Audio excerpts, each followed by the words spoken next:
I am a reformed marketer, and I now work in international development. In October, I spent some time in the Democratic Republic of Congo, which is the largest country in Africa.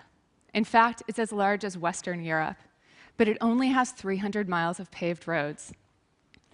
The DRC is a dangerous place. In the past 10 years, 5 million people have died due to a war in the East. But war isn't the only reason that life is difficult in the DRC. There are many health issues as well. In fact, the HIV prevalence rate is 1.3% among adults. This might not sound like a large number, but in a country with 76 million people, it means that there are 930,000 that are infected. And due to the poor infrastructure, only 25% of those are receiving the life-saving drugs that they need, which is why, in part, donor agencies provide condoms at low or no cost. And so while I was in the DRC, I spent a lot of time talking to people about condoms, including Damien. Damien runs a hotel outside of Kinshasa.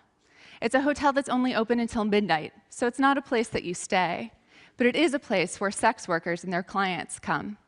Now, Damien knows all about condoms, but he doesn't sell them. He said there's just not demand. It's not surprising, because only 3% of people in the DRC use condoms.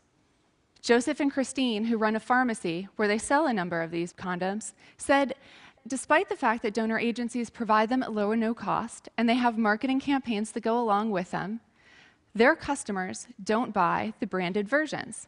They like the generics. And as a marketer, I found that curious. And so I started to look at what the marketing looked like.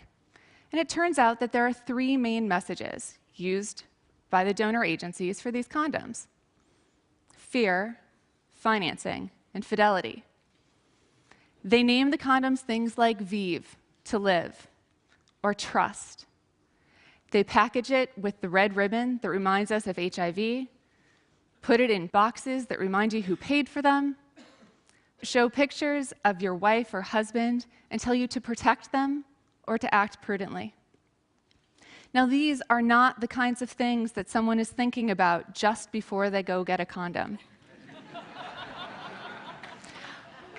What is it that you think about just before you get a condom? Sex. And the private companies that sell condoms in these places, they understand this. Their marketing is slightly different. The name might not be much different, but the imagery sure is. Some brands are aspirational. And certainly, the packaging is incredibly provocative. And this made me think that perhaps the donor agencies had just missed out on a key aspect of marketing: understanding who is the audience. And for donor agencies, unfortunately, the audience tends to be people that aren't even in the country they're working. It's people back home, people that support their work, people like these.